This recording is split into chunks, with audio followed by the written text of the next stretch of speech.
France. I got a second. We are on the last day of this Guatemala retreat. The baby's napping, so I'm gonna speak as long as I can. Let's take a breath in. Let's let it go.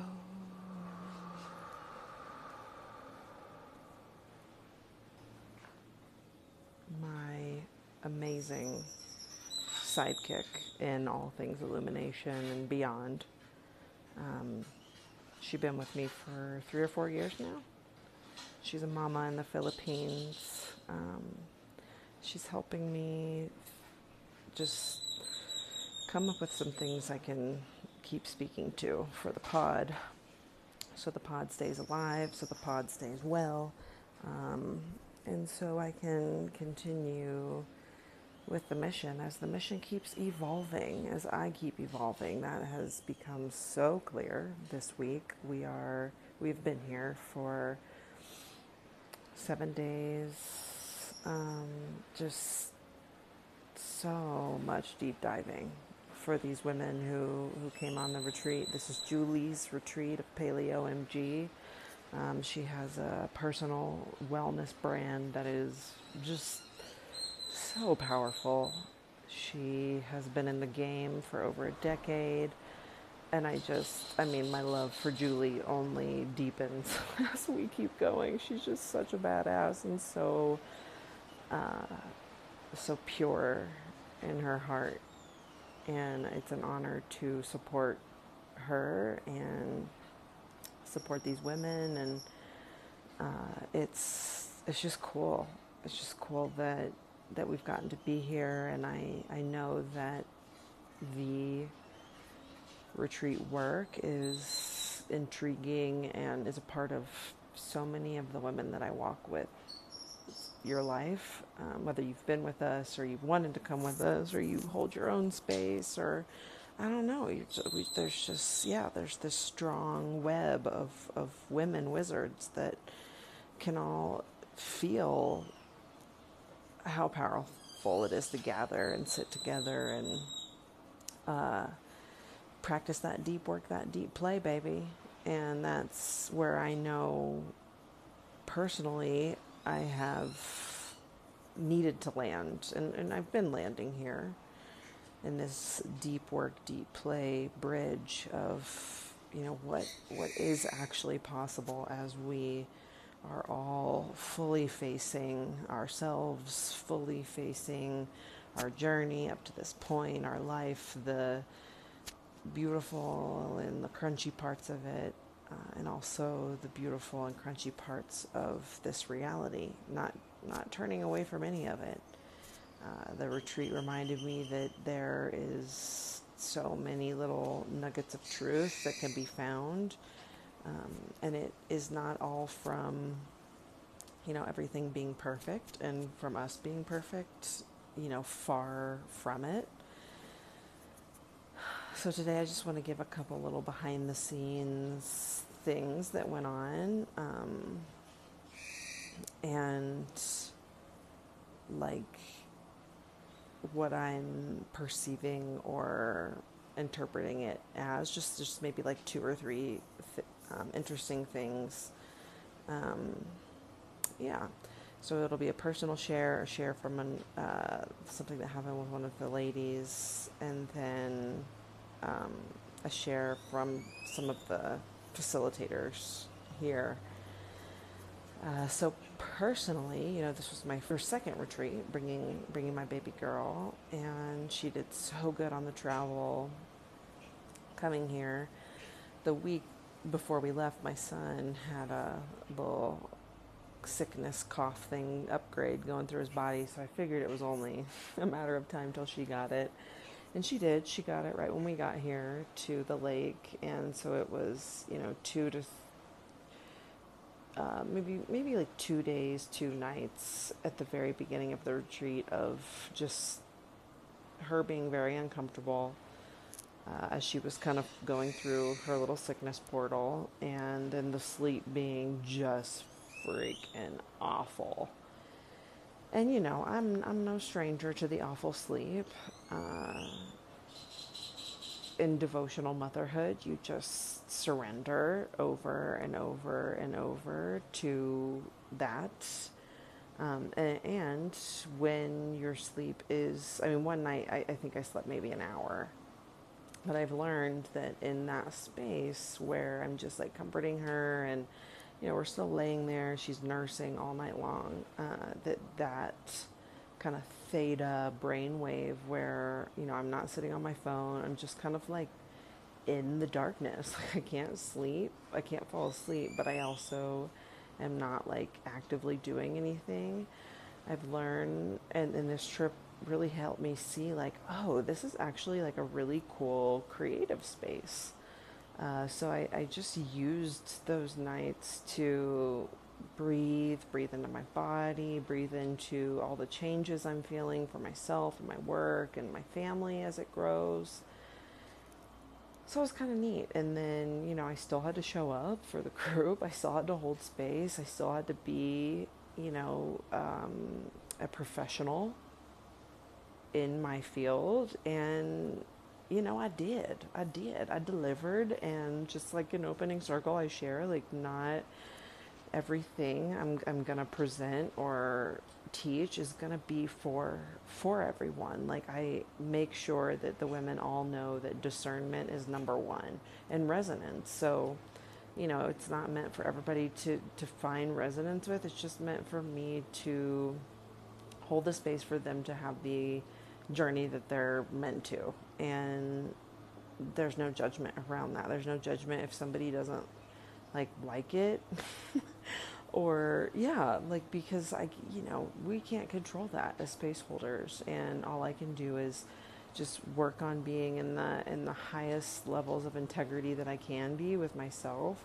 even when I'm freaking exhausted. So yeah, we did it, and then she felt better, and we've gotten great sleep the past couple nights. So grateful for that.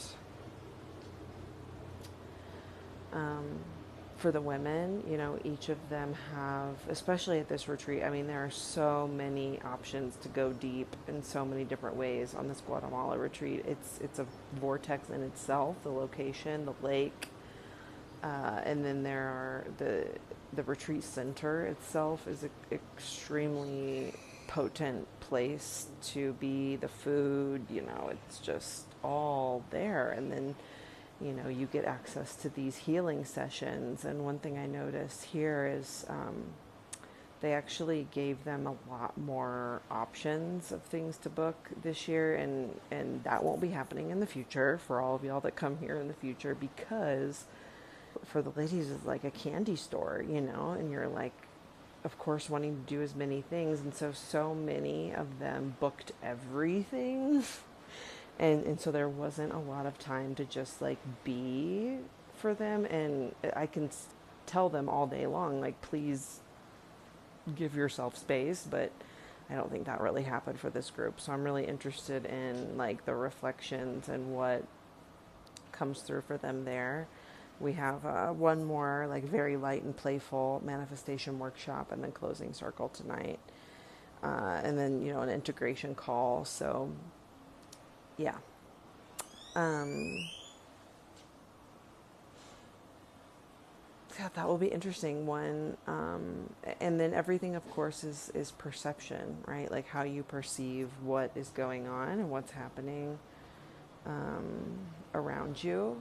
And I could see like even the women that had more crunchy things come up or deep things, and there's a lot of tears, a lot of purging, a lot of laughter, even if a little tummy bug came up, which can be common here on this trip especially, them just really honoring themselves, and these things that like are usually spun as bad, not putting that bad label on it, more just like, yeah, this is what was experienced.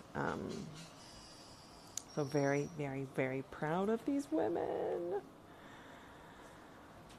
Yeah. Let's take a breath in for that. And let's let it go. And the last thing I want to speak to kind of ties into that same like discernment piece. And again, this is not something like embodiment isn't something that I have like fully down. I think I'm getting pretty good at it, okay, after a decade. And the team that we have of facilitators, they are dialed in and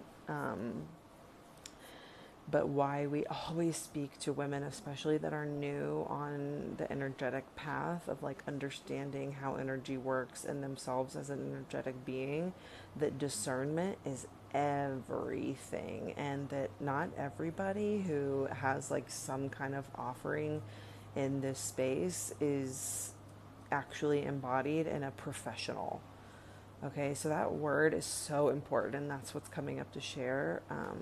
Just because, yeah, 90% of who everybody got to sit with was, I know, very professional and beautiful, and but there was one experience that the women kind of got to feel what the unprofessional healer is. And I know that one very well after living in Austin, Texas, what the disembodied spiritual being is, because it's more common than not, unfortunately. And yeah, they got to kind of be with that, and I didn't have to say anything. Like, I had a feeling that there was something there, and I had to trust that if enough of them wanted to experience, sitting with these beings, that they would have the experience they were meant to, right? And I could send my protection to them, but that would be like, yeah, imposing on their free will. So all I can do is like, again, at the beginning, set up that like discernment is everything, and not everything is going to be meant for us. So it was cool to see like me not needing to say anything, but it still unfolded. Like they were like, oh, that was just like didn't land. Like that felt funny. It's like, yeah, that's a thing. So, that's my mission beyond sitting here in these retreats, is like the spaces that get cultivated and held in leadership of women who are leading inside of their family, inside of their community, inside of their careers. Like that's the opportunity that we have to check with ourselves, like how are we being? Who are we being? What is the quality of our own thoughts and emotions first? And it's not to say that we don't experience the denser, heavier thoughts and emotions, but it is meant to say that those don't get to come with us when we are holding that sacred space. Because when they do come, it just means that the pain body has not been integrated. And that's how disembodiment gets created. So, cheers to the unfolding. Cheers to another retreat. This was number 49. And there's just so many women that I love that we've done this together, I'm not giving up. I did come into this experience with lots of questions on what it looked like moving forward for me next with illumination and all of our trainings. I have clarity now, and I can't wait to share. I can't wait for more of you to like really own who you're here to be in this time of massive change on our planet. And even as I have shared behind the scenes the way in which I can support outside of the retreat space and how beautiful it's been for a couple of ladies and leaders who have said yes to like walking together in an intimate way. I'm just really enjoying it. So that's the last thing I'll say. If you have this feeling that you and I need to journey together in support of your mission, in support of you really becoming who you know you're here to be, I got you, boo. And it's solid and it's here and I'm already doing it. And all you got to do is send me a message, okay? Just send me a message and let's talk. It's called the solar return. Okay? Okay, queens? Let's take a big breath in. Let's breathe in together. And let's let it go. Love you so much. Shine bright. Here we go.